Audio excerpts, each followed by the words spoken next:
Silchar news 24 এর আরেকটি নতুন ভিডিওতে আপনাদেরকে স্বাগতম জানাই। আজকের এই ভিডিওতে বিশেষ কয়েকটি গুরুত্বপূর্ণ খবর নিয়ে আসলাম। আজকের প্রথম খবরটি হলো রাজ্যের মুখ্যমন্ত্রী ডক্টর হেমন্ত বিশ্ব শর্মা রাজ্যবাসীর জন্য একটি ভালো ঘোষণা করেছেন। মুখ্যমন্ত্রী ডক্টর হেমন্ত বিশ্ব শর্মা জানিয়েছেন আসামের প্রত্যেক সমষ্টিতে একটি করে স্পোর্টস কমপ্লেক্স নির্মাণ করা হবে, অর্থাৎ আসামের 126টি সমষ্টিতে একটি করে স্পোর্টস কমপ্লেক্স নির্মাণ করা হবে, যার ফলে রাজ্যের নবপ্রজন্মরা খেলাধুলায় আগ্রহী হতে পারবেন বলে খবর এসেছে। পরের খবরটি হলো আসামের চা শ্রমিকদের জন্য এসেছে একটি ভালো খবর। আসামের যে সকল চা শ্রমিকেরা বিদ্যুতের বিল পরিশোধ করতে পারছেন না, তাদের বিদ্যুতের বিল আসাম সরকার থেকে পরিশোধ করা হবে বলে জানানো হয়েছে। এরপরের খবরটি হলো আপনাদের ভোটার আইডি কার্ড রয়েছে না এই কমেন্ট একটি করে নিশ্চয়ই জানাবেন। আপনাদের যদি ভোটার আইডি কার্ড রয়েছে তাহলে আপনাদের জন্য এসেছে একটি জরুরি খবর। আপনাদের ভোটার আইডি কার্ডে নাম অথবা অ্যাড্রেস ভুল রয়েছে তাহলে আর মাত্র 10 দিন বাকি রয়েছে। আপনাদের ভোটার আইডি কার্ডে যদি কিছু ভুল হয়ে থাকে তাহলে অনলাইনের মাধ্যমে আপনারা ঠিক করিতে পারবেন বলে জানানো হয়েছে। এরপরের খবরটি হলো যে সকল লোকেদের প্রধানমন্ত্রী জনধন যোজনার অধীনে ব্যাংক অ্যাকাউন্ট রয়েছে তাদের জন্য এসেছে একটি ভালো খবর। আপনাদের প্রধানমন্ত্রী জনধন যোজনার অধীনে ব্যাংক অ্যাকাউন্ট আছে নাকি কমেন্ট একটি করে নিশ্চয়ই জানাবেন। প্রধানমন্ত্রী জনধন যোজনার অধীনে ব্যাংক অ্যাকাউন্ট থাকা সকলেরা অ্যাকাউন্টে টাকা না থাকলেও 10,000 টাকা পর্যন্ত উইথড্র করিতে পারিবেন বলে খবর এসেছে। প্রধানমন্ত্রী জনধন যোজনার অধীনে ব্যাংক অ্যাকাউন্ট থাকা সকলেরা ওভারড্রাফটের সুবিধা লাভ করিবেন বলে জানানো হয়েছে, অর্থাৎ ব্যাংক অ্যাকাউন্টে যদি 1 টাকাও না থাকে তাহলে এটিএম দিয়ে 10,000 টাকা পর্যন্ত উইথড্র করিতে পারিবেন বলে খবর এসেছে। এরপরের খবরটি হলো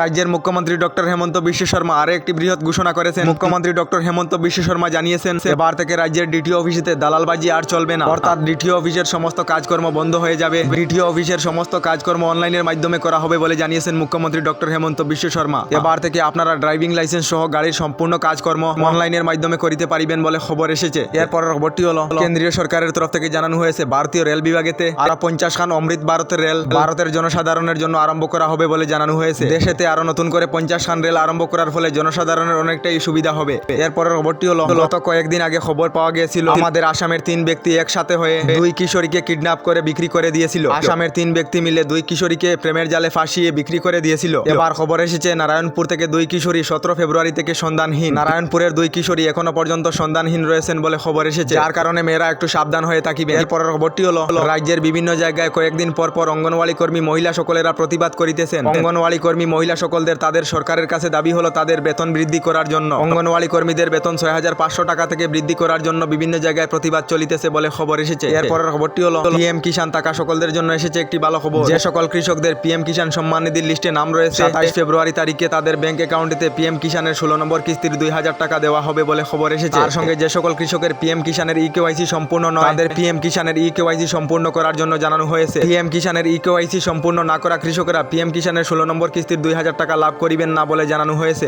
আপনাদের যদি পিএম কিষাণের ইকেওয়াইসি সম্পূর্ণ নয় তাহলে শীঘ্রই করে নিন। 27 ফেব্রুয়ারি তারিখে পিএম কিষাণের 16 নম্বর কিস্তির 2,000 টাকা লাভ করিবেন বলে খবর এসেছে। আমাদের ডেইলি খবরগুলি ভালো লাগলে আমাদের ভিডিওতে লাইক দিয়ে চ্যানেলটিকে সাবস্ক্রাইব করে নেবেন।